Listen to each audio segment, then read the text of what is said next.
Housing and Homelessness Prevention will come to order. I will note that we do have a quorum.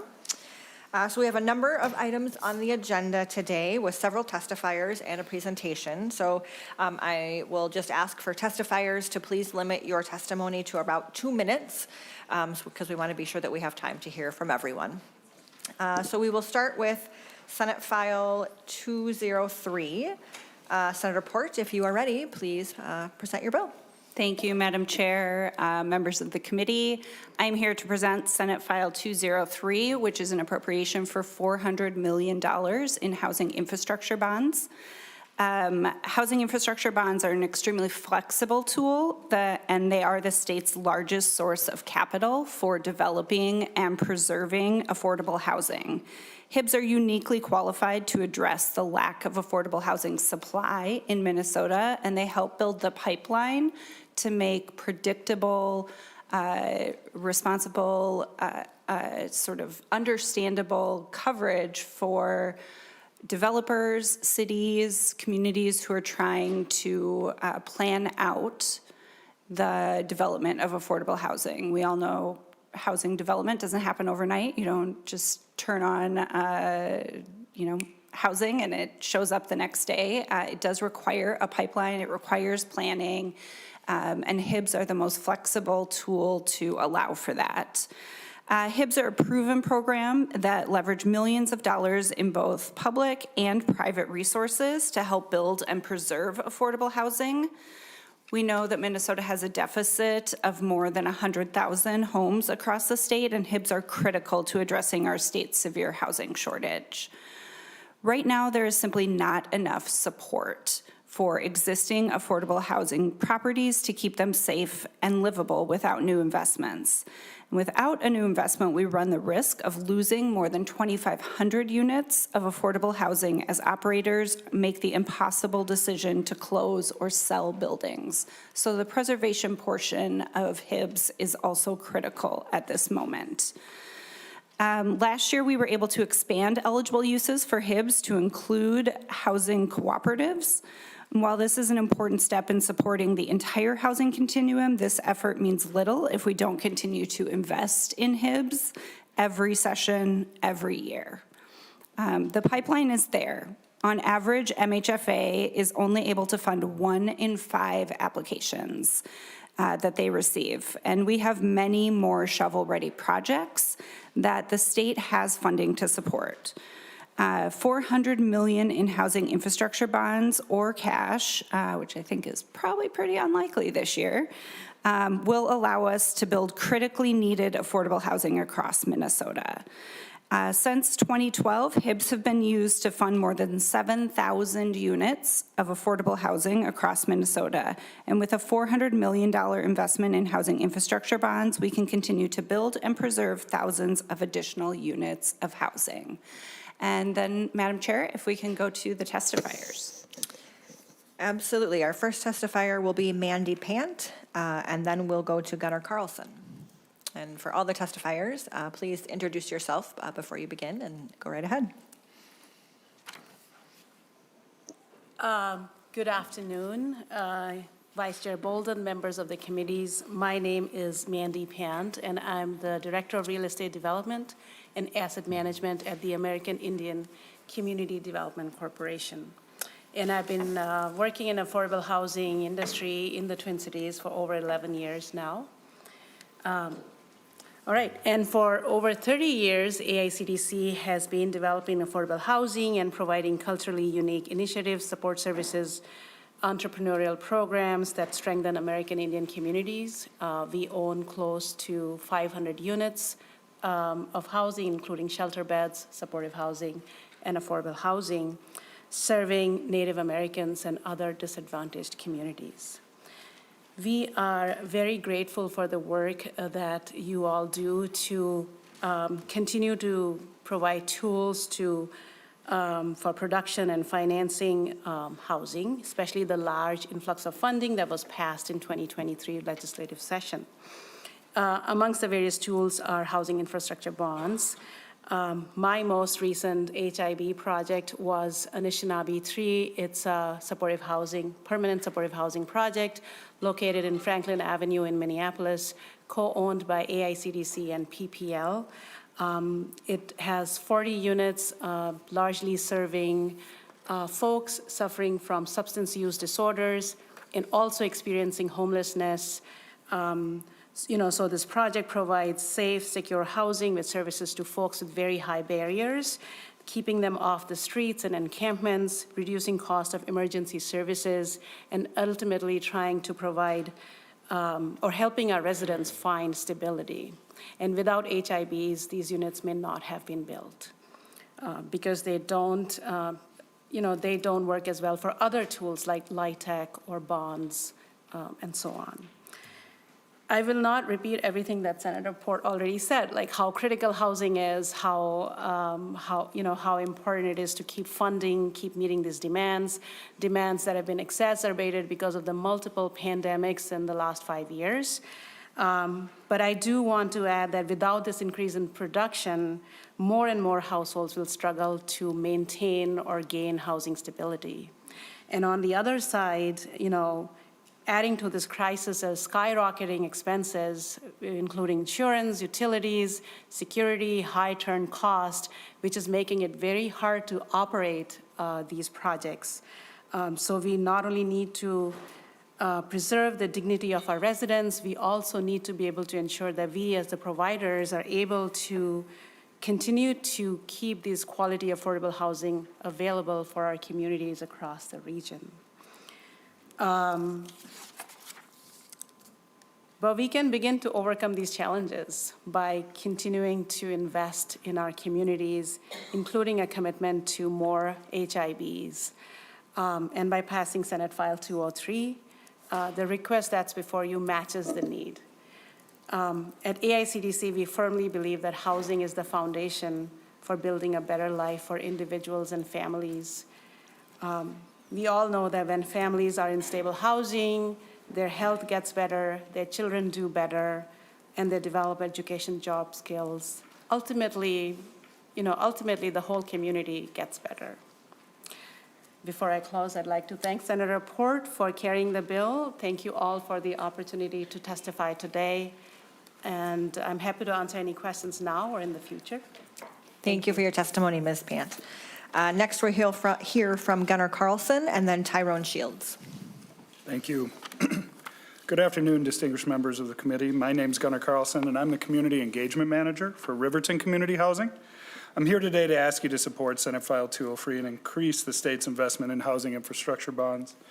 In my role with Riverton Community Housing, I work with 7 cooperative communities that we house in the Dinkytown area of Minneapolis.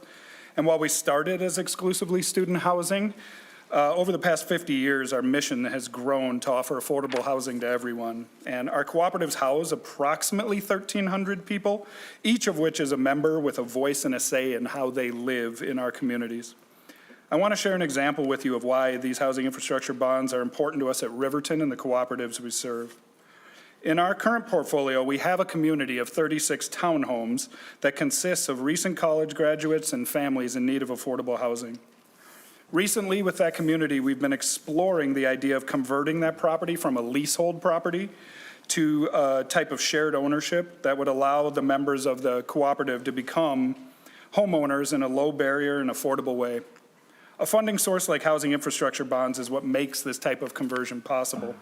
Without affordable funding that's easily accessible, we will not be able to convert this property and add 36 affordable ownership units to the local housing stock. I've been working with the co-op board to imagine what this new opportunity might look like and who may choose to become an owner.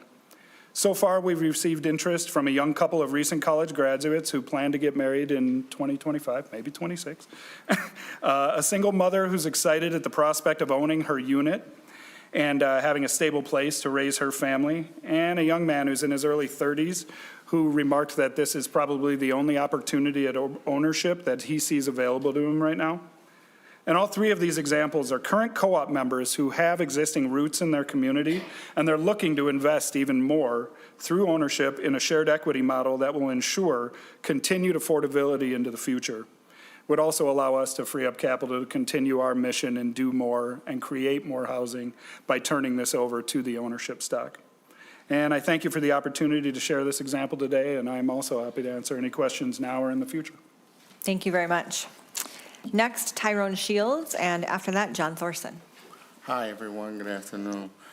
Chairman Bowman, members of the committee. My name is Tyrone Shields. I'm here today as a housing advocate with Alliance Housing, and having been asked to demonstrate the importance of passing Senate File 203 this year. Before receiving housing through Alliance Housing, I was homeless for more than 20 years. And ever since it's been 3 years since I've been housed through Alliance Housing. And since then, I've gone back to school to receive my BA and gainfully employed and got back with my family, and it's been just a really good thing. And I believe that having affordable housing, being able to have somewhere to go was the biggest part of it, because that's what led me to be more assertive and wanted to do what I needed to do and get my family back together and everything like that. And I really appreciate it. And I ask you to support and pass Senate File 203 this year. By investing in housing and fracture bonds this session, we can create more housing for the thousands of families trying to find safe and affordable housing. Thank you, Senator Port, for carrying this bill, and thank you for the opportunity to testify today. Thank you very much for being here and sharing your story, and congratulations on your accomplishments. Thank you. Next and last testifier is John Thorson. Thank you, Madam Chair. For the record, my name is John Thorson with LiUNA, Minnesota, and North Dakota. We're Minnesota's infrastructure union, representing more than 14,000 skilled construction laborers who build and maintain our state's roads, highways, bridges, and basic utilities that allow our communities to thrive. I'm here to speak in favor of Senate File 203. Minnesota faces a substantial shortage of affordable housing, and not unlike other Minnesotans, our members are increasingly finding it difficult to afford to rent or buy a home. The need for housing in communities throughout the state is at an all-time high and is only trending worse, making it nearly impossible for many people to afford their home or their rent. The shortage of homes for families at every income level increases the pressure on the most vulnerable people in our communities. Middle and low-income Minnesotans are finding it increasingly difficult to rent or buy a home, in part because the share of low-cost rental housing in Minnesota has fallen by a quarter over the last decade, and while at the same time the cost of buying a home has more than doubled between 2012 and 2022. Minnesota families must now devote a growing share of their household budget to housing. More than 10% of Minnesotans, or just under 600,000, are cost burden, which is defined as housing costs that exceed 30% of household income. Now, thankfully, state, county, and local governments are stepping in to finance new affordable housing projects through direct grants and tax incentives, yet we need to do much more to meet our housing needs. Housing infrastructure bonds are an effective way to leverage investments for preserving existing housing and to build new affordable housing. In particular, we support Senate File 203's allocation of $400 million for housing infrastructure bonds to create deeply affordable homes and $100 million for general obligation bonds for public housing. These investments not only help to build the housing we need, but they generate good family-sustaining jobs for our members and many others in the construction industries.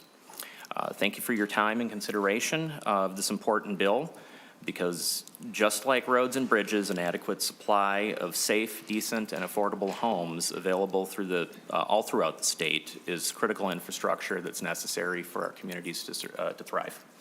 Thank you. Thank you. Thank you to all of our testifiers. Senator Port, anything to add before we move to discussion? Happy to take questions. Members, questions or comments? Senator Draheim. Thank you, Senator Port. And I we've obviously had a lot of discussion over HIBs over the years, and you know what I'm going to talk about. I'm probably going to phone a friend and ask for some information on the debt service. If the whole 400 million went forward, what would it cost the state year after year? And maybe if Eric has time, he could also explain the difference between HIBs and GO bonds, et cetera, to the committee. Mr. Olson. Madam Chair, Senator Draheim, in your packets, you should have a brief one-page spreadsheet that walks through the debt service for the Minnesota Housing Finance Agency. So the current total amount authorized by this committee, this does include nonprofit housing bonds at the 36 million in 2008, is 601 million, has been authorized previously. So Senate File 203 would authorize 400 million of additional housing infrastructure bonds. These are guaranteed, these are paid for from debt service from the general fund. It assumes that the debt service costs would begin in fiscal year 28, so the third year. So the first year costs for this $400 million authorization would be 8 million. In fiscal year 29, it would then be 22.4 million. And then in fiscal year 2030 through fiscal year 2047, it would be 30, let me just make sure. It would be 32 million per fiscal year. So for a total cost to the general fund, this is using data from MMB that we used for the 50 million authorization from last year. So if I do receive new data, I will share that with the committee as well. But based off that data, the total cost for this authorization over the 20-year span would be $606.4 million for the 400 million authorization. Senator Draheim. Thank you, Chair, and thank you for the data. And Senator Port, you know, and when we first started this discussion on housing, you know, we said that we can't buy our way out of the problem we've dug for ourselves. And I think we've done a lot of good things for housing, but we also have to be mindful of the hole that we could dig ourselves into with the debt service on this. And I know budgets are going to be interesting this year for you, trying to figure out what you're going to pay for. And I believe it was agreed to that a couple years ago, any bonding has to be paid for by our committee. Is that your understanding also? Senator Port. Thank you, Madam Chair. Thank you, Senator Draheim.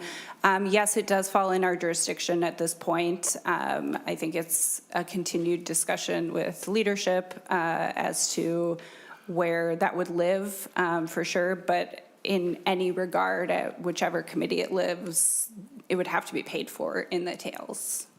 That debt service would have to be paid for. Senator Draheim.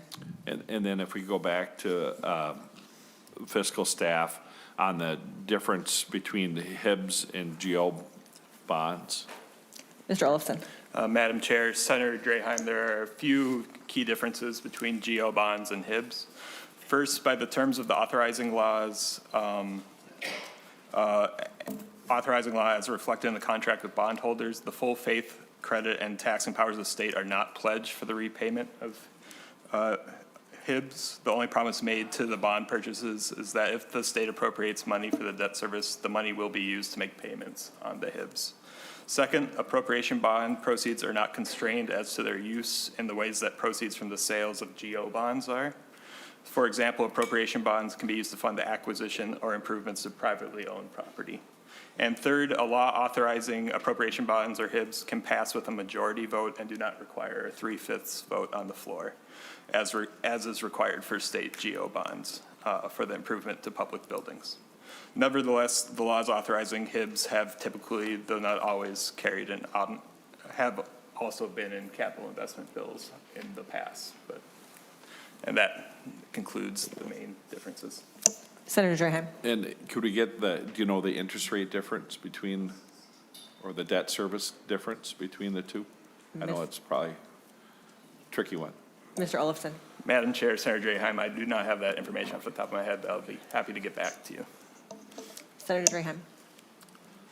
Yeah, I'll let other people go, and I'll just hop back in if I could, Chair. Thank you.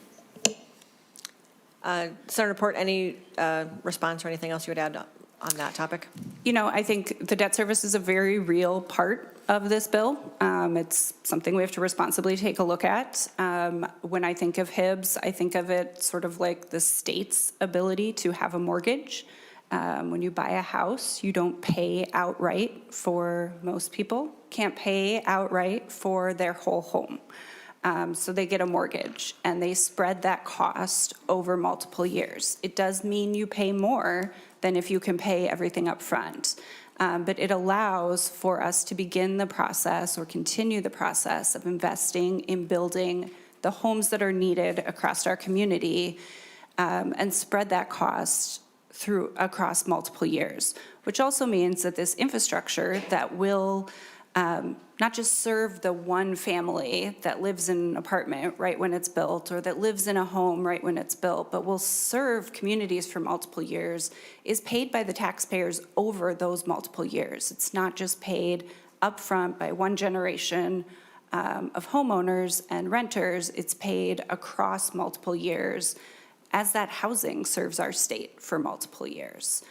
So I think, you know, thinking through that, I also just want to note that when we got our, the legislators got our sort of budget report from MMB going over the forecast, one of the things that was noted was revenues were down in the state versus what was projected because the cost of housing and the cost of healthcare are taking up such large portions of people's budgets. So by not investing in housing, we're continuing to make that problem worse. This is actually part of the kind of investment that we need to make to start bringing down that overburden cost that far too many families are paying right now for a need that is, it's a required need. You have to have, people need a place to live. And so I think when we think about the kinds of investments that we make in this difficult budget time, we need to think about those base needs that people have, that communities have, and things that will serve people not just in this moment, but for generations to come. Thank you. Senator Abler. Well, thanks, and I'm sorry I'm late, but my comment is, I'm just going to echo something I said before, and I feel like I'm saying it because I'm to the left of Senator Clark over here. But I just want to, I don't think we're getting the best value out of our money, whatever we can put together here. I mentioned the development at Ramsey, where the subsidized thing that probably came from the money we gave them cost 50% more for a much inferior place.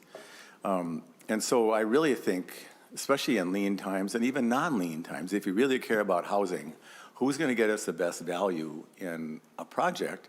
And I think all these layers and whatever that of happy middlemen who are making money off of our money, that's very precious, especially now.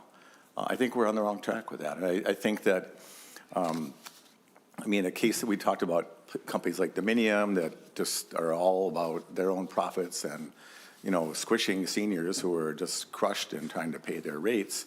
This is not that. This is a home. But in the same way, there's some middle people who make their living off getting a piece of all this. And I think it'd be interesting for me offline to see just how much of that $220,000 per unit was in that kind of money, and how much in these homes that MHFA is putting out is fees and charges by somebody who doesn't add one iteration of value to the project. I'm sure the developers will all come and talk to me now and say, oh, you're going to ruin my business. Well, then don't be robbing Minnesota and don't be robbing our funds with just enriching yourself, but provide a value, provide the jobs. And so I don't know if there's any nonprofit builders around. That would be legitimate ones, not going there, but just like bona fide people who care. And I have a great deal of confidence in nonprofits in general, in in the healthcare world, if you want to get something elective, if you want to fix your ears or something, you have to pay cash for that. Medical assistance doesn't cover that. They do cover heart attacks and critical things. And so I think if we're going to truly find a way to do some housing, let's really do it. So that's my thought. And I just, I'm new here, obviously, but I just think if you want to get the money, let's get the money to where it should go the best, to the most supplies and workers, and pay them fair. Thank you. Senator Port? Thank you, Madam Chair. I appreciate Senator Abler's comments. I think we all want the taxpayers' money to go the farthest, be the most effective to solve this problem, and we have a big problem ahead of us with housing. That is absolutely true. I wonder if we could hear from Ms. Law a little bit about the developers and nonprofits that work in this space. Ms. Law, please introduce yourself and proceed. Thank you, Chair Boldon. Thank you, Senator Abler, for your comments. My name is Kelly Law. I work for the Minnesota Consortium of Community Developers, and we represent exactly who Senator Abler is talking about today. We represent nonprofit, mission-driven, affordable housing developers and providers that provide both rental and home ownership opportunities across the state. These are folks that work in community and understand what their residents need, from supportive services to career services to educational opportunities. And HIBs are just one of the tools that they use to get their projects off the ground. We like to call it gap funding. There are public sources from local and city governments, from the federal government, as well, in addition to the state resources. And then our members also do quite a bit of fundraising to add in philanthropy as well. So we believe that this program is being used by the folks that are serving residents and making sure that we keep people in their housing. Thank you. Senator Drahan. Thank you, Chair, and Senator Port. I guess, part of my problem with what we've done in housing is the math, really, to be honest. I mean, we try to do the right thing with different programs that, the underlying premise of the program we all agree on. But how the money is being spent is sometimes the problem, and how efficient government is on doing things.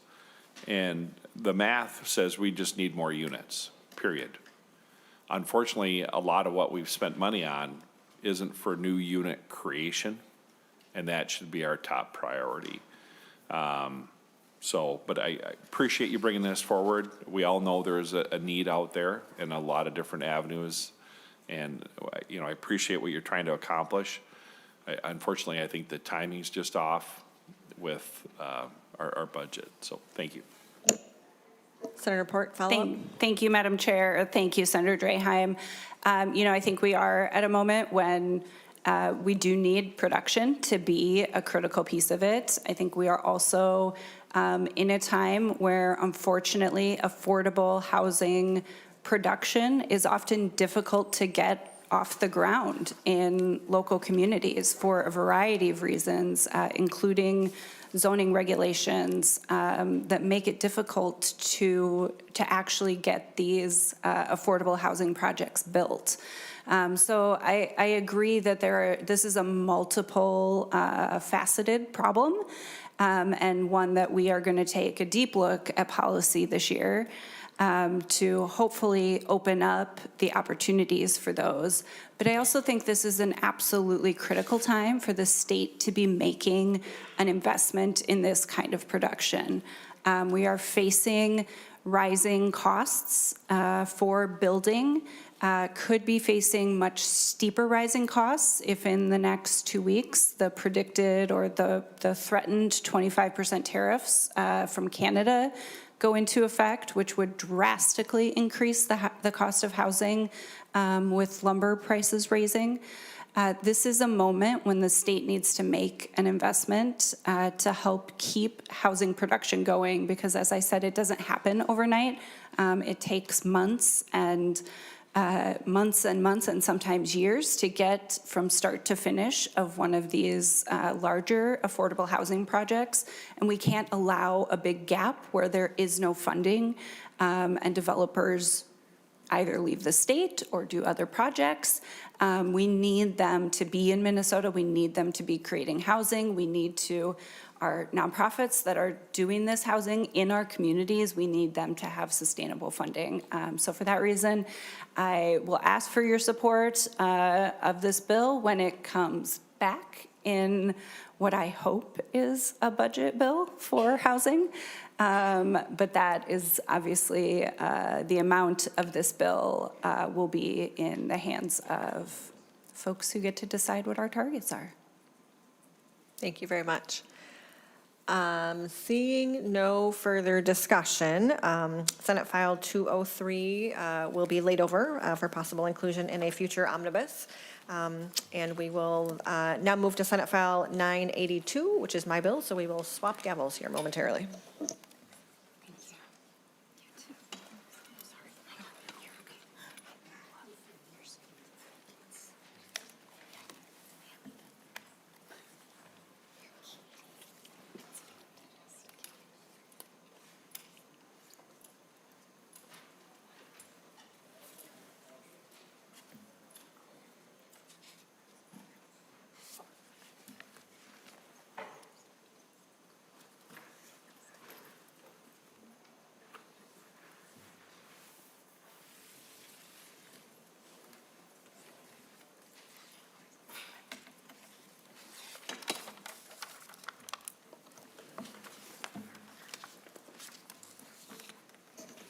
All right, the next item on the agenda is Senate File 982. Senator Boldon, when you're ready, please present your bill. Thank you very much, Madam Chair. So Senate File 982 before you is asking for a one-time $10 million increase in the Economic Development and Housing Challenge Program, commonly known as just the Challenge Program. This is a proven program that provides gap funding for the development of affordable housing that supports economic development or redevelopment activities, job creation, or job preservation within a community or region by meeting locally identified housing needs. The purpose or focus of this program really is to build housing that is affordable to local workforces. Since 2020, the Challenge Program has built or preserved more than 1,300 single-family homes and more than 800 units of affordable rental housing across the state of Minnesota. This program is statewide, serving cities and counties all across the state. The program serves households at or below 80% of state or area median income. It's the #1 source of state appropriations to develop new housing. And we've had many conversations in this committee today and previously about sort of the state of housing in our state and the need for that housing and affordable housing. So this program provides no interest deferred loans or grants to for-profit and nonprofit developers and local units of government to build or preserve housing. The program provides flexibility by letting communities identify the types of housing that best fit their workforce and housing needs, tailored to their own communities. It can be used for new construction or rehab and funds both rental housing and homeownership. As we have discussed, we know that we need to continue to invest in programs that encourage new development of housing. We are an estimated 114,000 housing units short of where we need to be to meet the demand, ranking among the top 10 in states with the most severe housing shortages. So without investments in programs like this, we signal to developers that there aren't resources available to help and plan and build projects. This means that we will be leaving potential new housing units in the pipeline at a time when we are experiencing a severe housing shortage. By building new units, we can begin to drive housing costs down by adequately meeting the demand. So with that, Madam Chair, we do have a few testifiers and then happy to take questions and look forward to the discussion. Thank you, Senator Boldon. We'll go to our testifiers. First up, I have Kelly Law, and then after Kelly, Micaiah Griffin. Ms. Law, please introduce yourself for the record and then present your testimony. Chair Port, members of the committee, thank you for the opportunity to testify today.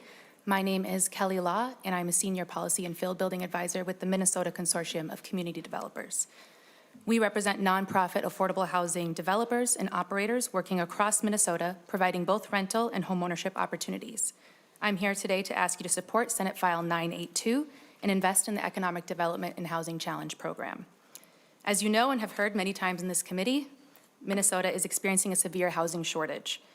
This shortage is contributing to increasing costs for renters and homeowners, and it is making it more difficult for individuals and families to achieve long-term housing stability. While there isn't one single solution to solve our state's housing crisis, there is a relatively simple way to solve our housing shortage: build more housing. The Challenge Program is Minnesota Housing's largest source of appropriated funds to build and preserve housing, both rental and homeownership. Since 2020 alone, as Senator Boldon just mentioned, we have built or preserved more than 1,300 single-family homes and more than 800 units of rental housing. As new businesses expand and grow throughout the state, many are struggling to hire workers, and this is due in part to the fact that there are an extreme lack of housing options that are affordable to local workforces. This program is specifically intended to respond to local housing needs and to create housing that is affordable to local workforces, which we know is critical to Minnesota's continued economic development. We also know that the Challenge Program is uniquely positioned to combat racial disparities in housing. In 2024, 72% of the renter households and 60% of the homeowners supported through Challenge identified as Black, Indigenous, or people of color. We are grateful for investments made in this program in past sessions, but we know that applications for funding far outweigh the number of funds available each year. As you can see from the many letters of support from organizations from across Minnesota, the Challenge Fund has broad statewide support. By passing Senate File 982 and authorizing a one-time increase of $10 million to Challenge, we can address Minnesota's housing shortfall and signal to developers that funds are available and ready for new affordable housing projects and ultimately get more Minnesotans into stable housing. Thank you, Senator Boldon, for authoring this bill and for being a partner in this work. And thank you for the opportunity to testify today. Thank you, Ms. Law. Ms. Griffin, if you would please introduce yourself for the record and present your testimony. And after Ms. Griffin, we will have Laura Helly. Good afternoon. Thank you, Chair Port, and members of the committee. My name is Makia Griffin. I'm the Executive Director of Rondo Community Land Trust, and I also serve as the Chair for the Minnesota Community Land Trust Coalition. I'm here today to ask your support to Senate File 982 and increase the state's investment in economic development and housing challenge funds. Rondo Community Land Trust is a nonprofit, community-based affordable housing and commercial community land trust serving the city of St. Paul, Ramsey County, and Dakota County. We were funded in 1993 as the first community land trust in the state of Minnesota, and we also became the first community land trust in the state of Minnesota to apply the community land trust model to commercial uses. CLT, Rondo Community Land Trust, we build community wealth through the creation of permanently affordable homeownership opportunities, rental opportunities, commercial opportunities, and the stewardship of community land and assets. We serve low to moderate income homeowners and small business owners. Currently, last year, 60% of our homeowners were 60% area median income and below. 70% of our households are BIPOC. We do, as a community land trust, we take one-time subsidy through the land trust model. We remove land from the for-profit speculative market. We place that into shared equity model that guarantees permanently affordable homeownership and other opportunities to help communities remain stable and strong. We believe that the community land trust model provides a mechanism that not only solves for the lack of affordability, but also provides the ability to close the homeownership gap that we also experience here in BIPOC and marginalized communities. And we do that not just once, but we do that for generations. For a larger perspective in the state of Minnesota, through the Community Land Trust Coalition, and they span just about every county in the state of Minnesota, we have collectively, in the single-family realm, over 1,600 homes are placed in the Community Land Trust, and then over 734 resales, which means that we have been able to transition and take and be good stewards of the subsidies and dollars that we get to continue to transition and resell these properties to deserving families. With the challenge dollars, it's really important that we have the ability to provide and extend the amount of community land trust homes that are in the state of Minnesota that will allow for unique problem solving in each state each county that's specific in Minnesota. Locally, the work that Rondo Community Land Trust does will also allow, with challenge funds, the ability to help us help really deserving families, like one of our homeowners she's a lunch lady. That's what she calls herself. She's 50 years old, never had the opportunity to own a home, and we helped her be able to do that. She was a renter and then moved to homeownership, and now we have another renter who's moving along their continuum. These are the stories of our ability to also help someone that gets into a homeownership situation, moves along their own economic continuum, moves out of the community land trust home, takes their subsidy and their shared equity portion, and moves to regular speculative market. Also opening a community, a business in one of our community land trust commercial developments. We also have supported small contractors where we try to really keep local dollars in communities. The challenge funds will allow us to help develop the currently 150 units of affordable housing that we have in pipeline just for Rondo Community Land Trust, and be able to continue to keep workforce in the communities that they want to stay in. We really appreciate the opportunity to come before you today to testify, and we really, really hope that you support this bill. Thank you. Thank you very much for your testimony, Ms. Griffin. Ms. Helly, please introduce yourself for the record and present your testimony. Yes, good afternoon, Chair Port and committee members. My name is Laura Helly. I use she, her pronouns. I work for Three Rivers Community Action, a nonprofit that has been bridging people from poverty to self-sufficiency since 1966. Sadly, Senator Abler is not able to spot me, but I am a real-life nonprofit housing developer in my natural habitat. Three Rivers has been developing housing in Greater Minnesota for 28 years, completing 45 projects in 25 communities, totaling 1,042 places to live with capital investments of over $185 million. We've worked in Albert Lee, in Crookston, in Northfield, in Virginia, and lots of places in between.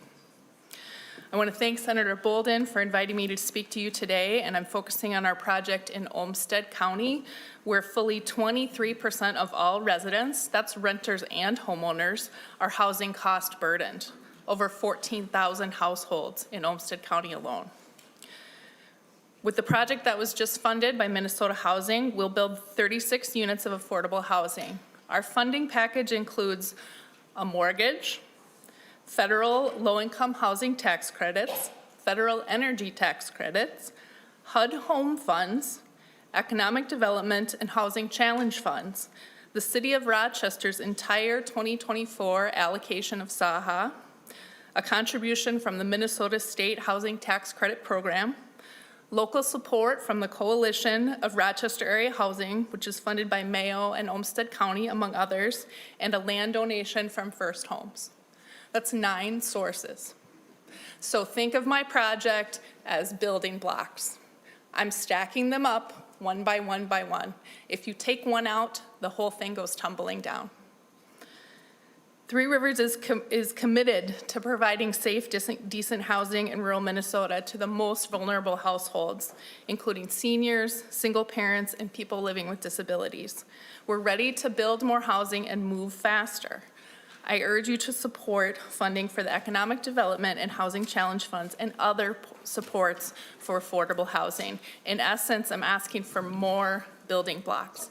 And this isn't part of my prepared remarks, but in hearing the concern about is the state money really being well spent and where might the padding be, I'll just say when you have 9 funding sources and you have to do compliance reports to 9 different entities, that adds a lot of cost to us on the back end. So I'm sending a report to HUD about the same housing that I'm also sending a report to Minnesota Housing, that I'm also sending a report to my mortgage bank.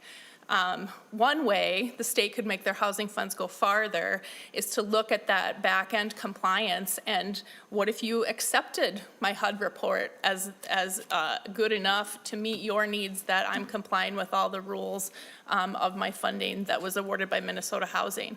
I think that's a place, if I were looking to make my housing dollar go further, that's a place where I would look. It's not that we don't want to comply, it's that we don't, that the cost of complying with 9 different compliance systems is something crazy and something that a for-profit developer probably would never even consider. But in the nonprofit world, we do it because we want to get the housing up, and because we hear from you, we got to address this problem. We got to get more units up. We got to focus on unit production. We're here. We're ready.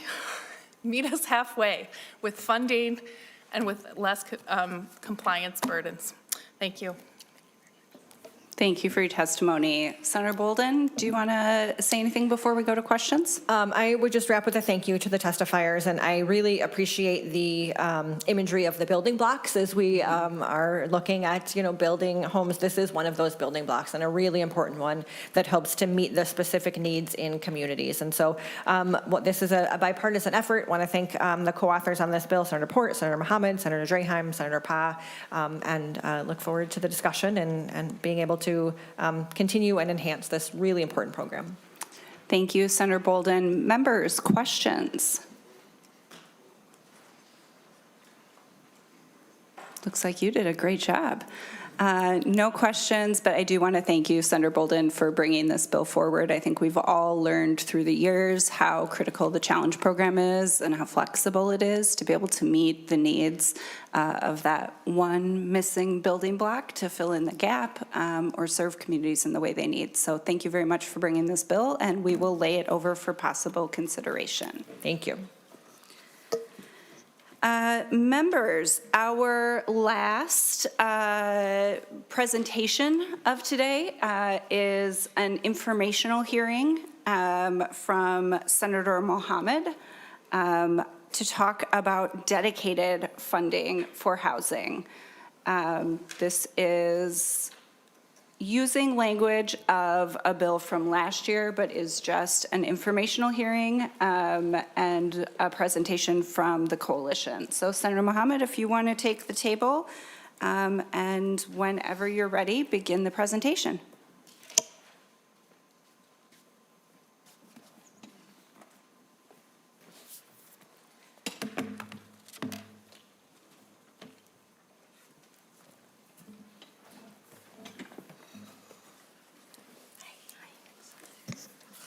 Thank you, members of the committee and Madam Chair. Housing instability is one of the biggest crises facing Minnesotans, with nearly hundreds of thousands of people struggling to afford rent or pay mortgage. We cannot rely on short-term, unpredictable funding. This crisis demands a permanent solution. We cannot rely on short-term, unpredictable funding. This crisis demands a permanent solution to ensure that Minnesotans have safe, accessible, and affordable place to call home. Without dedicated long-term funding, we remain stuck in a cycle of emergency response rather than addressing the root causes of housing instability and homelessness.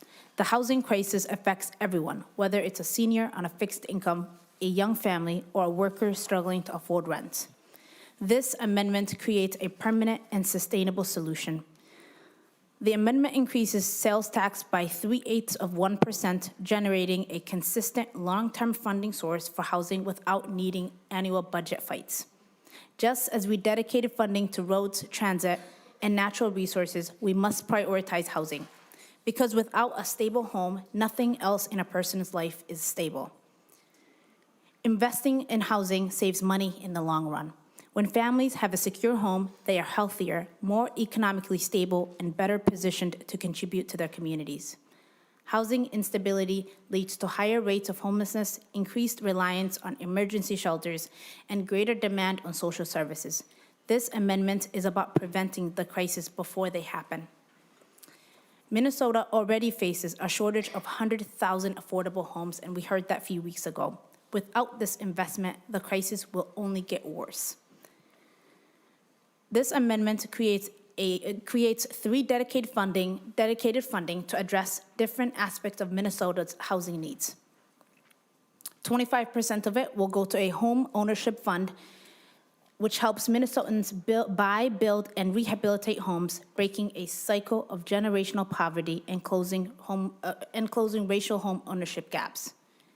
25% of it will go to a community housing stability fund, providing emergency rental assistance, shelter funding, and legal support to prevent homelessness before it happens.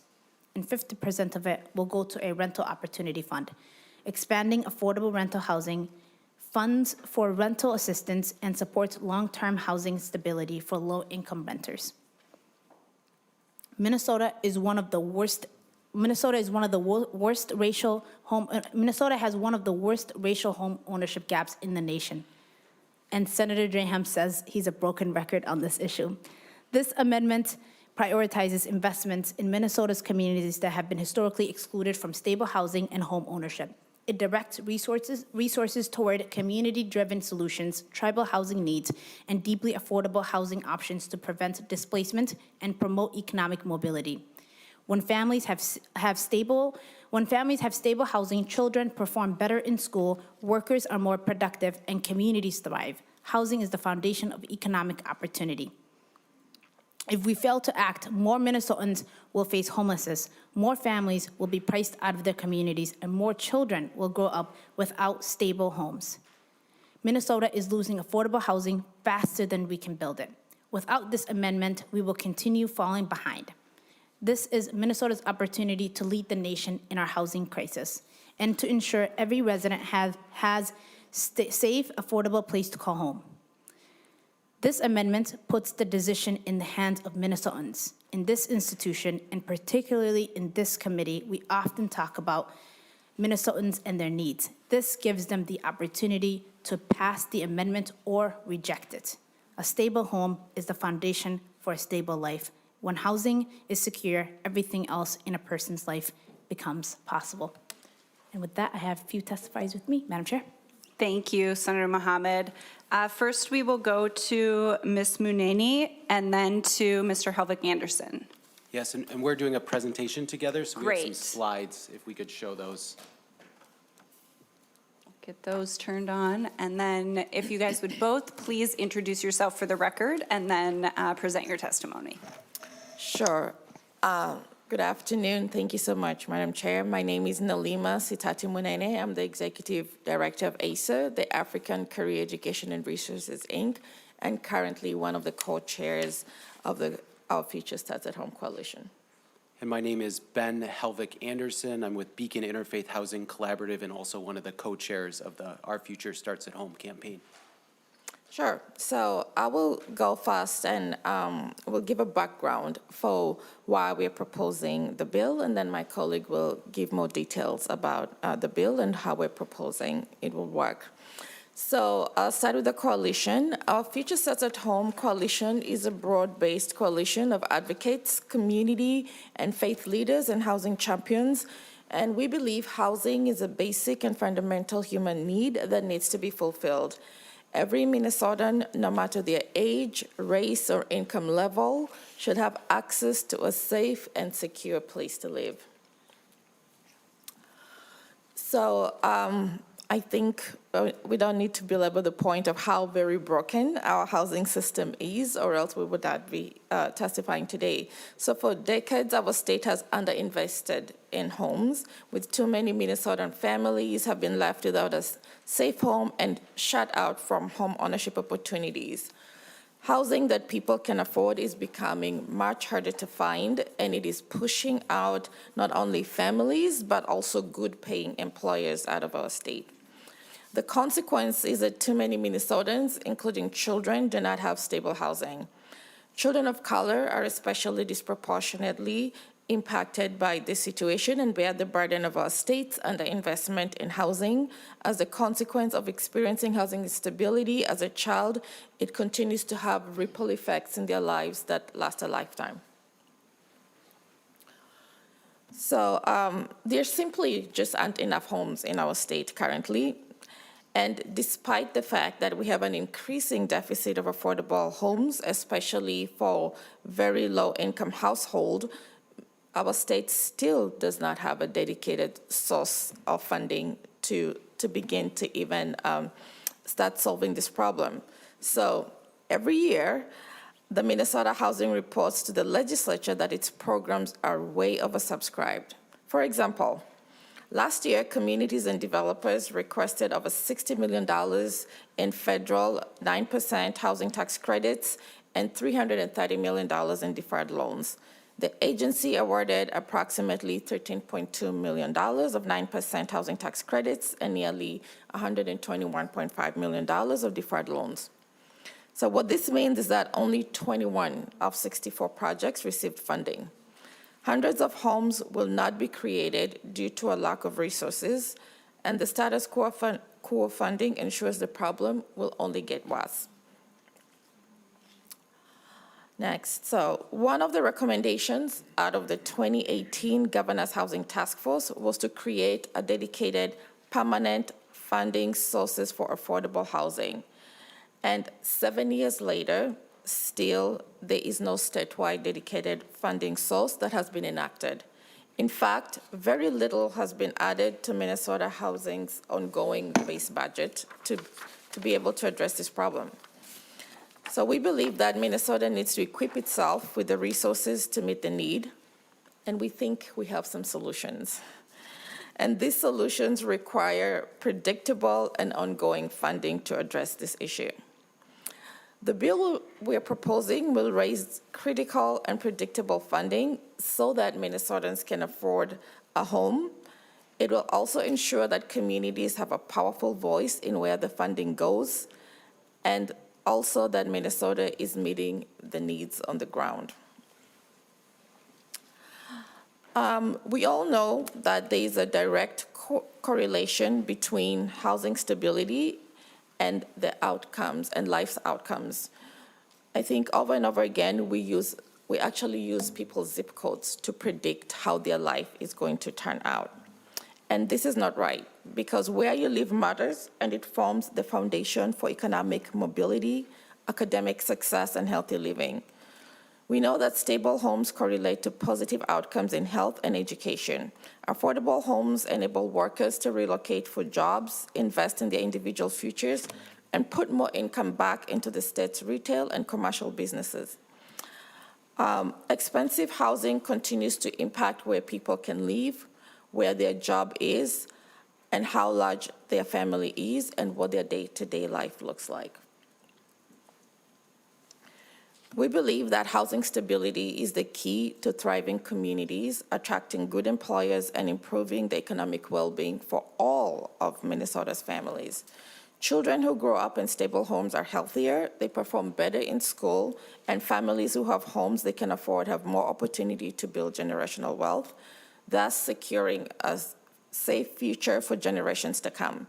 This constitutional amendment will make sure that hardworking Minnesotans all across the board, from our teachers and nurses, firefighters, and waitresses, will be able to afford to live in the communities that they are serving. Housing is a foundation for economic mobility and opportunity, but many Minnesotans still struggle to find a place to live. Policies and underinvestments have created and entrenched the current inequities that we're facing in accessing home ownership, quality housing, and resource-rich neighborhoods. Economists have shown that increasing access to affordable homes is the most effective strategy for reducing childhood poverty and increasing economic mobility. Affordable homes also bolster economic growth. Each dollar invested in affordable housing boosts local economies by leveraging both public and private resources to generate income, including resident earnings and additional local tax revenue, and supports job creation and retention. Because our homes are the foundation of our flourishing communities, they continue to fuel the engine of our economy. No one thrives if we price out young adults who have talent and skills to strengthen our businesses. No one thrives if businesses leave the state because they cannot attract and retain our workforce. And no one thrives as long as families continue to struggle to put a roof over their heads. Great. I will move on with our presentation here to talk a little bit about what the constitutional amendment will do. So an amendment would give every Minnesotan of voting age the opportunity to say yes to more homes and better affordability. I believe if you give Minnesotans a chance, they will say yes to voting for home. Minnesotans already agree on dedicated funding for education, healthcare, infrastructure, and transportation, and the same will be true for housing. We need stable, predictable funding to meet our needs. We have heard today in committee and across the state that Minnesotans are saying that the House is on fire, but what we get is one-time unpredictable shipments of water to put it out. One year we get 100 gallons, another year 25, another 0. This doesn't work. We need to lay the pipes for success. We need a steady, reliable stream to meet the need. Dedicated revenue of nearly $500 million annually for 25 years would transform Minnesota. So what will these funds be used for? As Senator Mohammed said, these funds the money provided by this amendment will fund 3 funds. First, the Housing Community Stability Fund, which will support people facing housing instability and homelessness. This fund could be used to fund proven solutions to homelessness, like what Beacon does about providing supportive housing. This amount of money would transform our response to homelessness. It would also fund a rental opportunity fund designating $100 million to the Bring It Home Minnesota program to provide new rental assistance vouchers to families, and also creating more rental homes across the state. Thirdly, it would fund home ownership opportunities to build new housing in towns and cities across the state where there is a shortage of options, and ensure that all Minnesotans, no matter what they look like or come from, can become homeowners. These decisions of where the money will go will be informed by everyday Minnesotans. These funds will be, through these funds, 3 councils will be created, made up of everyday Minnesotans from diverse social, economic, racial, and geographic backgrounds. People with lived experience and career professionals will come together to provide and prioritize real housing solutions. With lawmakers making the final decision on where the funding goes, these councils will make recommendations to the governor and legislature, really ensuring that all Minnesotans have a voice at the table. These recommendations will be informed by people who have experienced housing instability, first-time home buyers, nonprofits, and for-profit housing providers, laborers who build homes, home buyer educators, and more. Rural and metro perspectives will be represented. Finally, predictable, dedicated revenue will create results for Minnesota. While policy change is one part of moving our housing system forward, real results will not be seen without real, stable, and predictable money. It is clear from every visit I've had at the legislature so far this year that everyone's telling me money is tight, not much is going around. Well, if that is true, let's let Minnesotans vote for home. Minnesotans know the need and are willing to take action. Every corner of the state needs these resources to meet their local needs. Small towns can get workforce housing, cities can preserve older homes or build more supportive housing, and families of all races can grasp home ownership at last. Here are just a few of the outcomes yearly that we could see by creating this amendment. This amendment could fund all at the same time through these 3 different funds, 1,000 new single-family homes a year in the state. It could fund 8,000 new rental vouchers, which is double the amount of rent vouchers we created 2 years ago through the Bring It Home Minnesota program. And it could also create 667 new rental homes a year. These are real results for Minnesotans across the state. So on behalf of the whole coalition, which Nalima and I as co-chairs are representing, we're very grateful to be able to present this to you, all members of the committee and chair, and are excited to continue working with you to move this forward. Thank you. Thank you very much for your presentation. We have a few more folks on the testifier list, and then we'll go to member questions. Leanne Little Wolf, I believe you're joining us on Zoom.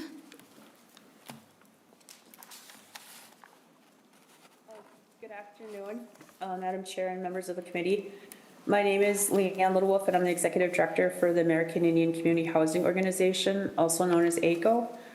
ACO is a nonprofit organization located in Duluth. We've operated for over 30 years, and we provide a number of services, including an emergency shelter through our Dabanugan domestic violence shelter. We have 23 beds. We also provide permanent supportive housing through the Gamaji Minoba Madiziman program. We have 29 units. We have 29 units with eligibility criteria based on long-term homelessness, limited income, and disability. This program also offers voluntary case management and a children's program for the residents. In addition, ACO has a rich array of community programs, including an Indigenous Arts and Culture program, an Indigenous Food Sovereignty program. We have a really robust health equity program and a social enterprise and entrepreneur training opportunities. So ACO, we're a community organization that we're working to address immediate basic needs like shelter, housing, and food, while also laying a path for long-term community well-being, health, and security. We've been an active member in our Future Starts at Home coalition because we believe that the affordable housing issue in Minnesota can be solved through dedicated and sustainable investments to develop more affordable housing units, strengthen access to home ownership, and provide solid and essential support services. We need dedicated resources to fuel these housing solutions and to help Minnesotans move from housing insecurity to long-term stability. And it's difficult to lay out a sustainable path that community members can believe in when we have varying levels of housing funding year to year. We need more reliable funding that addresses the full continuum of housing issues. So on behalf of my organization and my community, I ask for you to support an opportunity for Minnesotans to decide through a ballot vote on the issue of long-term housing funding through a constitutional amendment. And it's been really been an honor to be a part of this coalition, and thank you for taking time to listen today. Thank you so much, Ms. Little Wolf. Next, we have Dr. Fust, and after that, we have Ms. Jackson, and then finally, Chad Adams. Dr. Fust?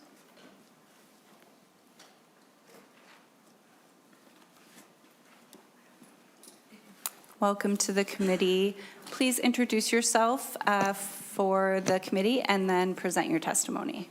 Hi, thank you for having me here. My name is Sue Fust, and I'm here with Beacon Interfaith Housing Collaborative.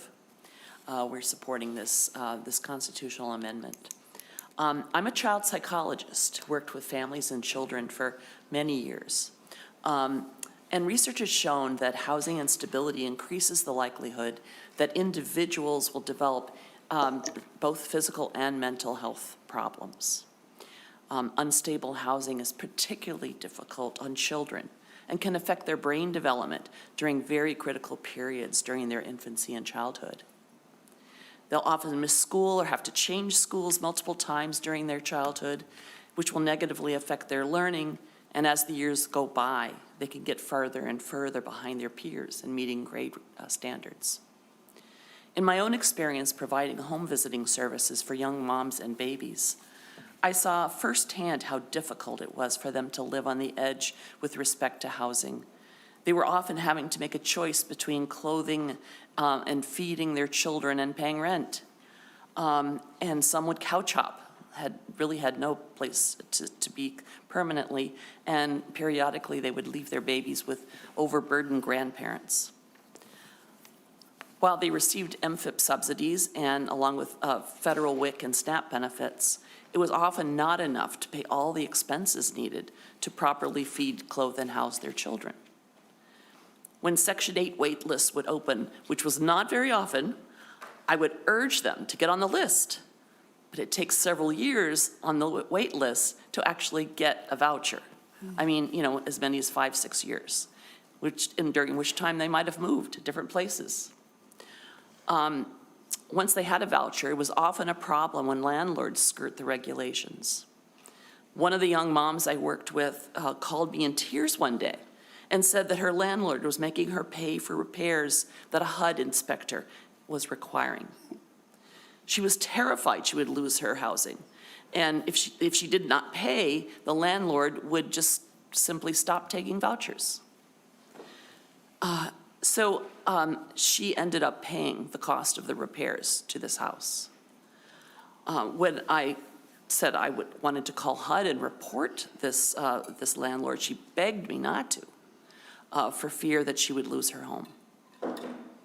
So several of us came up with donations so the family could eat.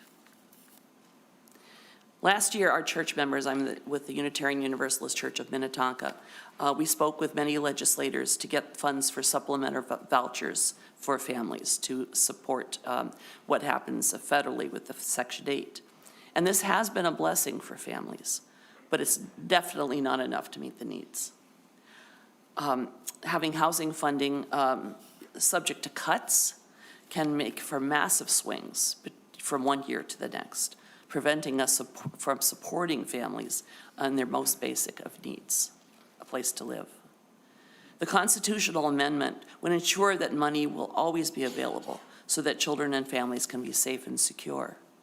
It would provide more supplemental rental vouchers and would also fund development of supportive housing, which assists families in understanding and maintaining what is needed to ensure they'll be consistent in paying rent while juggling their other responsibilities such as childcare and developing work skills. Minnesota needs to make sure we're supporting healthy children and families, and so that they and our society as a whole can thrive. So I ask you to support this amendment going forward to voters. Thank you very much, Dr. Fust. Ms. Jackson, welcome back to the committee. Please introduce yourself for the record and then present your testimony. And after Ms. Jackson, we will have Chad Adams. Thank you. First, thank you to the Senate Committee on Housing and Homelessness Prevention. And I am here to ask you to do more. I appreciate what you've done, but we must do more, and I'm thanking you again accordingly. I am a mother, I'm an elder, I'm a citizen, and I'm a human being. Ms. Jackson, I was born into homelessness as an Army brat, the eldest of 8 siblings. My father was deployed to 3 of America's wars, and each time he left, my mother had to decide if we were going to live again in the station wagon or move again to the Delta, Alabama, to live in one room of her shanty. Since then, I've been in and out of homelessness. I've been a homeowner a couple of times as well. And with this amendment, my trajectory in life would have been totally different. And if it was in place now, I would have moved back to homelessness a lot sooner. And I'm part of underscoring my lived experience through Mitch, Lean, League, Erase, and Micah, because I also think that this charge, this movement should be led by those of us that have lived the experience. Not to say that you cannot be allies, as you should, but it's important for us to express how we feel about what we need. The other reason that I've joined the formality of the movement is because I know that homelessness has more than one face, and that no matter how dire your situation, you still have options, so that we cannot be forced to be put in one box. So with that, I will conclude with having you think about the question of, guess who's coming to dinner? So that long before I'm knocking on the door, long before you've thought of it, long before it's even an illusion in your head because cousin so-and-so is facing homelessness, that you would think about it, and that you will couple that with the humanity and the benevolence that we experience with COVID. Why does it always have to be a catastrophe before we experience and show our benevolence? So I thank you again. And I'm just going to say thank you, thank you, thank you, because I know y'all are going to do the right thing. Thank you very much, Ms. Jackson. Mr. Adams, welcome to the committee. Please introduce yourself for the record, present your testimony, and then we'll go to member questions. Good afternoon, Chair Port and members of the committee. My name is Chad Adams, and I am the CEO of the Southwest Minnesota Housing Partnership, a nonprofit community development corporation serving 30 counties across southwest and south central Minnesota. We have offices located in Slayton and Mankato, and our organization promotes and delivers a high-quality, comprehensive menu of housing services with a mission to partner with communities to develop places for people to call home. Our organization has been partnering with communities to build and develop housing for over 30 years and presently owns 68 apartment properties consisting of over 2,000 rental units, primarily all affordable housing units in greater Minnesota. We hear every day that housing is a top priority in nearly all communities we are engaged with in greater Minnesota. While there are several challenges to meet these community needs, there is not a dedicated source of housing funding to support the housing demands in greater Minnesota and throughout the state. A dedicated source of funding for housing will allow organizations like our partnership to commit to more housing supply and preservation. It commonly takes 3 years from beginning of the engagement planning process through funding commitments, project approvals, and ultimately project closing for multifamily apartments to become occupied. Likewise, it can take 2 years for single-family housing, including several community land trust homes we are planning and building throughout our region for affordable home ownership. Minnesota has been experiencing an extraordinary housing shortage for many years, due in part to decades of unpredictable state funding. In greater Minnesota, we have lost far too many contractors and developers to build and preserve housing supply. A dedicated source of funding will provide the stability needed for contractors and developers to re-enter the housing industry and grow the supply needed throughout our vast region and state. To help illustrate the severity of the affordable housing and preservation needs in greater Minnesota in the past year, I've received more requests to acquire aging, distressed affordable apartments buildings compared to the last 5 years combined. The calls to acquire such properties ranging anywhere between 16 to 40 units are nearly one per week at present. Most of these home apartments are also near or at the end of their affordable requirements, which will have a significant impact on retaining local workforce in greater Minnesota if they're not preserved soon. Projections over the next 5 to 10 years show that the number of calls and needs to preserve affordable housing will continue to increase significantly. One of the housing preservation needs, an example I would like to share with you, is our recent completion of the rehabilitation for 10 apartments we acquired at one time in 7 greater Minnesota communities: Red Wing, Cold Spring, Owatonna, Gaylord, Waseca, Watertown, and Pine Island. The 243 affordable housing units we preserved were a result of securing federal, state, and local funding partnerships.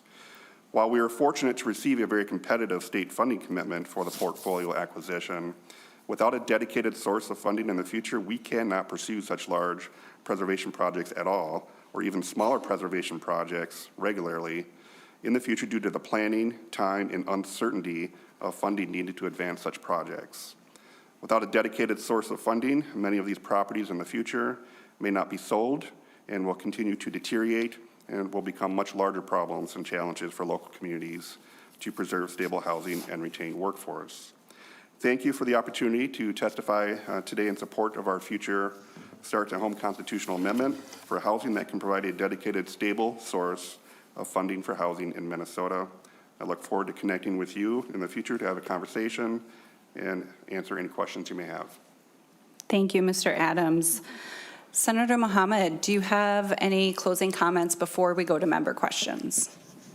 I think this is a really good opportunity for us to give Minnesotans the opportunity for them to tell us what they think, and for us to give them the opportunity to vote on a constitutional amendment. And I think it is one of the most democratic things that we can do. So thank you.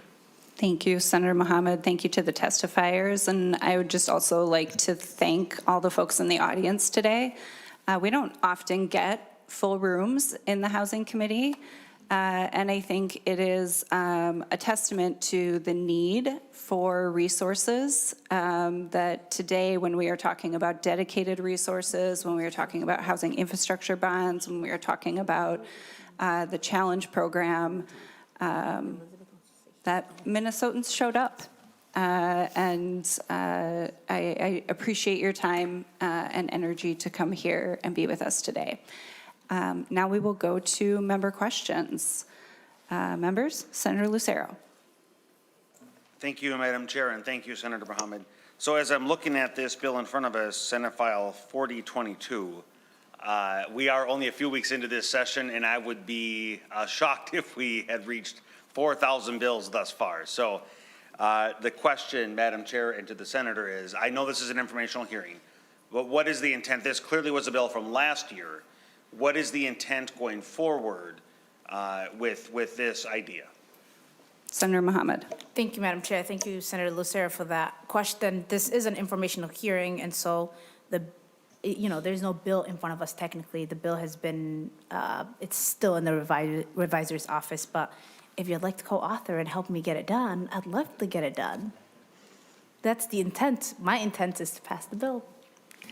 Thank you, Senator Mohammed. And Senator Lucero, I can confirm that this would be sent to the tax committee, this bill, once it comes out of the revisor's office. Thank you, Madam Chair. And, okay, so the intent is there will be a bill forthcoming. It's in the revisor. We're just waiting for jackets, is what I'm understanding. So, and then once introduced, it'll be in the taxes committee, similar to an instance we had with another bill that we had to have an informational hearing. So thank you for that. Just a few more questions or thoughts. So Madam Chair and Senator Mohammed, in your remarks, in your opening remarks, you had made, and I tried to write it down fast, but it was something to the effect of, as a state, we haven't or are not addressing the root cause of expensive housing. And this is something that we've been having discussions on in this committee. Can you explain in your idea, though, what are your thoughts on the root causes of expensive housing? Senator Mohammed. Yeah, thank you, Madam Chair and Senator Lucero, for that question. I think we haven't spent enough time to address the root causes of our housing instability. One, this I think is the first housing committee we've had in the Senate, first of all, and so we haven't actually done enough to put funding into housing. We haven't built in a long time. We know that homelessness is out of hand, and all of it comes down to the fact that we haven't been able to build more housing at the rate that we need to, and rent is too expensive for people. Senator Lucero. Thank you, Madam Chair, and I appreciate that, Senator Mohammed. And what I want to make clear is that we have causes and then we have effects. And I think the effect is the symptom, it's the result, which is expensive housing, high rent, and a few more symptoms. But those symptoms are not root causes. The root causes are something else, and I think you just touched on some of them. They are lack of supply. When supply is short and demand is high, that's a root cause, and the symptom, the result, is to increase the cost of housing, increase the rent. And so the reason I was asking the question, Madam Chair and Senator Mohammed, is in the opening remarks, and because that line was included, something to the effect of not addressing the root cause, I want to make very clear that a lack of a tax increase is not a root cause. So because, or the absence of a tax is not driving housing higher. And so I want to make that crystal clear. One of the thoughts that I have, though, it's my lived experience, and I appreciate, Madam Chair, the testifiers and the lived experiences of those who are suffering the consequences of expensive housing. It's across the board. It's across demographics. It's across age groups. But it's my lived experience when I'm observing that one of the many, there's not a single contributor to expensive housing. There are multiple. But among those hardships, in my lived experience, is absentee fathers. Fathers that are absent from households. And that is directly correlated then to, Madam Chair and Senator Mohammed, single income families. So a single income family creates a hardship to achieve and overcome the cost of expensive rent and the high cost of housing. So I haven't heard that in any of the conversations that took place so far, but I want to throw that out there. It's my lived experience in my operations as a real estate agent and all that's involved with that, that when there's a single income versus a two-parent household, and absent fathers are among the highest contributors to making household incomes high enough to achieve rent or homeownership in its totality. Thank you, Madam Chair. Thank you, Senator Lucero. Senator Mohammed? Thank you, Senator Port, Senator Lucero. That's a fascinating statement. You know, I don't know if I agree. You know, obviously, it would be nice to have, I think for any person, it's nice to have two household income, two folks that are bringing in enough income. But as somebody who grew up in a Section 8 vouchers program, both of my parents were in the home, both of them married, both of them working, still could not afford to pay rent. And so I don't think that tells the story of Minnesotans who are struggling to find affordable housing. And I think last week, Senator Draham sort of did a correlation between his district and I think Senator Fate's district when it comes to the rising costs or why we need to afford or to, you know, to pay for public housing. You know, like, I'm a single woman. Like, I don't, you know, I think the idea of telling Minnesotans that they need to be married or have two household incomes, I don't think that tells, I don't think that's just, I just don't agree fundamentally. So thank you. Senator Lucero? Madam Chair, well, it's not just fascinating, it's reality. Okay. And I have sat at many phone calls or many conversations of people trying to pre-qualify for a house. When pre-qualifying for a loan, you need to meet a threshold. Generally, it's a third or 40% of your gross income in order to qualify for the monthly cost, which is PITI, property or principal, interest, taxes, and insurance. And single household incomes have a more difficult time meeting that threshold than a two-income household. And so while you can think it's fascinating, the reality is there are many that struggle to qualify in these scenarios. So thank you, Madam Chair.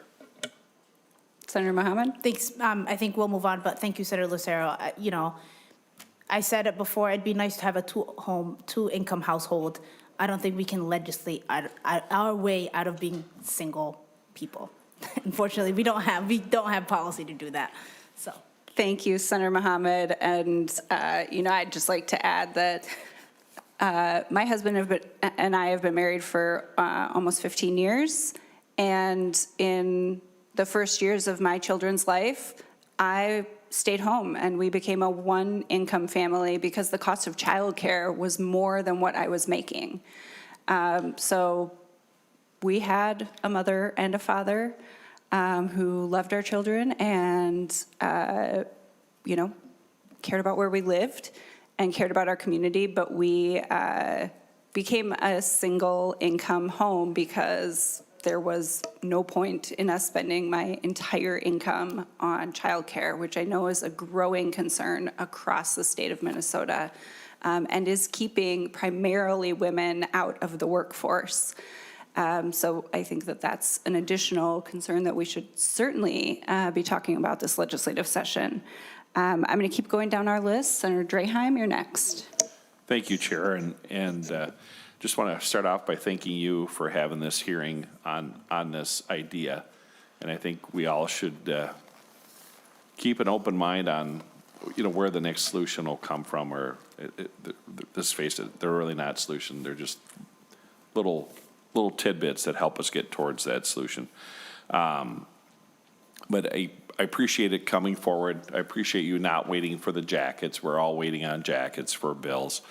And if you ever want a hearing on the core solutions, let me know. I have a list that we could have for core solutions. But I am getting mixed message from your side of the aisle on taxes. You know, we have the governor proposing a tax cut, even though it's a very small one. and then this bill with a dedicated tax for housing. So it's more of a statement than a question. But I do appreciate all the people that showed up today to participate in the discussion. And I think it goes to show the need is real out there. But we also have to balance the budget. And, that'll be interesting. I know the tax chair has said that she's not interested in any tax increases moving forward. And I believe this would be a tax increase. So this might be your only hearing, Senator Mohammed. So I'm glad you got a chance to have it, and I'm glad we had the discussion. So thank you. Thank you, Senator Draheim. Senator Mohammed, any response, or you want to just go to the next? Go to the next. Senator Boldon. Thank you, Madam Chair, and thank you, Senator Mohammed, for bringing this bill. I'm grateful for this discussion. I also want to extend my thanks to everyone who has come to be part of the hearing today to participate and to listen. I agree. I think that speaks to Minnesotans, seeing the importance of this. As we think about, the needs of people, there is nothing more fundamental than that of shelter. A safe, secure place to call home is really the foundation, the most basic of needs. And so, as I think about our values as Minnesotans, we believe that everyone should have that. Single people, married people, elders, children, everyone deserves a safe place to call home. And so it seems very, very fair and right to me that we put the question to Minnesotans and let us vote. Let people have a say in, is this something we want to put forward to really show our values that we want to invest in, to be sure that everyone has a safe, secure place to call home? Or is it not? We should give people that choice to speak up and to make that decision for ourselves. So thank you for bringing this forward, and I look forward to supporting it as you continue. Thank you, Senator Boldon. Senator Clark. Thank you. Thank you, Chair, and thank you, Senator Mohammed. In my week on the committee, I've quickly learned the deficit of housing that we have in Minnesota. And I think we have begun to talk about the multiple ways that we are going to address that. And I, in short, agree. This is something that we should continue to push and figure out how we can give Minnesotans the choice on whether or not this is our values. I don't want to repeat a lot of what we said, but I appreciate that we've had this piece, and I appreciate that we are able to focus on what we can legislate here. My mom was a single mom. I'm a product of a single mom. I don't think we should be legislating to tell my mom to go get married to own a home. Here's an option that we have. Let's figure out how we can bring this forward to ensure that we give more Minnesotans home. Thank you. Thank you, Senator Clark. Senator Putnam. Thank you, Madam Chair, and thank you, Senator Mohammed, for bringing this up. And I also want to thank all of you for being here and let you know that if you've ever got free time, I never get a crowd like this in the Ag Committee. So you're free to come by and hang out and talk about farming with me. I'd appreciate that. It sometimes gets a little lonely in there, so feel free to come. A couple points that our friends over there brought up, I think, that are important. Senator Lucero talking about causes. I think what he really means is what we in argumentation theory would call inherency. Inherency is the true core sort of fundamental issue that is germane only to that issue. In this case, whether or not someone is married or not is not the point. The inherency point in terms of argumentation is the absence of the resource. If you don't have the money, it doesn't matter if you don't have it because you're not married. You just don't have the money, or the housing is too expensive. In argumentation theory, that would be the core issue that we would take more seriously. I'm totally with Senator Draheim on this one, too. And Zay and I, when we were being incredibly rude earlier, we're talking about this particular issue, and that I'm still kind of thinking it through. But one thing I'm not thinking through is how important it is to let the people vote about it. This is not, in essence, a tax hike. It's a democracy move that lets the people decide if this is where they want to put their money. And I'm not a big fan of taxes. I know I'm supposed to love them, but I'm not. And I don't like paying them either. But in this case, I don't see this as a tax increase. I see it as a democracy issue, and let the people vote. We're going to round it out today, and Senator Abler is going to speak, get the whole table involved. Senator Abler. Well, yeah, I just was feeling kind of left out there, Madam Chair. So, actually, I just wanted to, actually, it's already said everything. I'm just going to kind of restate it. I'm not going to bring it into a debate level with inherency. I can't even go there. But, you learn housing, you learn debate tactics. There's a lot of things to learn when you come. But I want to just be grateful for the openness this committee has to all the ideas. And I'm not going to opine about the bill, but I'm just going to opine about what we're going to need to get out of here and serve Minnesota in the best possible way. I spend most of my time in the disability committee and seniors committees worrying about that, and all we know is that the proposal that's on the table is not going to work. And so using all of our talents and innovative ideas together, we can make that work. In my short tenure, we have an equal tenure on this committee, and I've been just very impressed in a bad way with the lack of housing opportunities for people, but I'm very impressed with all those who came and didn't get a chance to speak. Senator Putnam says, we don't get that many people in our committee either, but here you are, and you're using your feet and your chairs to voice your support for a thing. And I just want to encourage you as we go forward into probably the most challenging session of a long, long time in terms of how to make it all work, that use your voice and your feet and the chairs and your peers to help us get this to work. That openness, I was just thinking about Carrie again when you talk, and that's what she modeled to me. And I think as we just keep focusing on opportunities and voices for every solution possible, shared in a format where it's inclusive, that we might just get something to sort out here that we all like. So thank you, Madam Chair. Thank you, Senator Abler. Thank you, Senator Mohammed, for bringing this bill. I am no stranger to carrying a bill with a tax increase. Mine was actually a tax increase. I agree with Senator Putnam that this is bringing to the people a request for dedicated resources for an issue that affects literally every single community, every single family, every single person in the state of Minnesota. In 2023, when we were talking about how to spend the surplus of one-time money that we had, my counterpart in the House, Chair Howard, would carry around a gallon of water and a tablespoon. And the gallon of water was the Minnesota state budget, and the tablespoon was what we spent on housing. And that's an accurate, if you do the math, that's an accurate visual. It's an actual representation of what the state's budget, base budget, spends on housing. A cornerstone of literally everybody's life.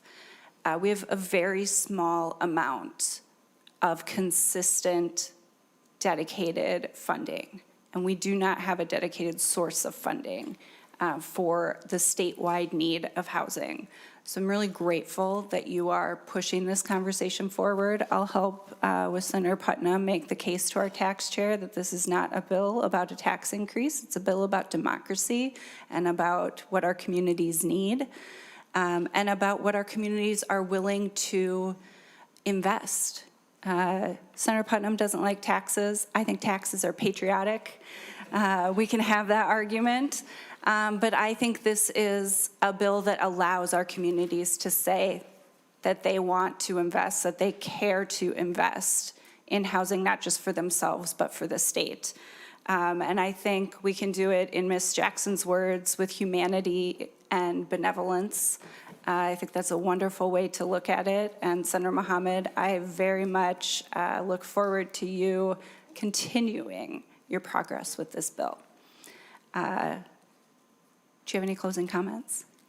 Yeah, I mean, thank you, Madam Chair, for giving this a hearing. I deeply appreciate it. Thank you to the members for the conversation. You know, I've sat in this committee for 2 years. This is my third year. ever since I started in the legislature. And everything I know about housing, I learned from Senator Carrie Dietzig. And this was an issue we talked very often about, the fact that there is a lack of housing, the fact that it's not affordable. And, you know, we've gone back and forth of how to fix that issue. I've done everything from tenant protections to the vouchers program. You know, I think housing is one of those very few issues in the legislature and in our communities that is and should be nonpartisan. How do we get to the root cause? How do we actually find a permanent solution? I think we're all going to have differences in that. But this is an opportunity for us to allow Minnesotans, the people that we represent, to go to the ballot box and say, you know what, I'm willing to pay this much for long-term, sustainable, deeply affordable housing, or for them to reject it. Thank you. It's about democracy. Thank you, Senator Mohammed. Before we adjourn, just want to give an update to committee members that there will be no committee this Thursday. We really need some bills to come out of the revisor's office. So, you know, members of the public, if you're bored, you can go to Senator Putnam's Ag Committee. I'm sure he would be delighted to have you. And with that, we're at the end of our agenda for today, and this committee is adjourned.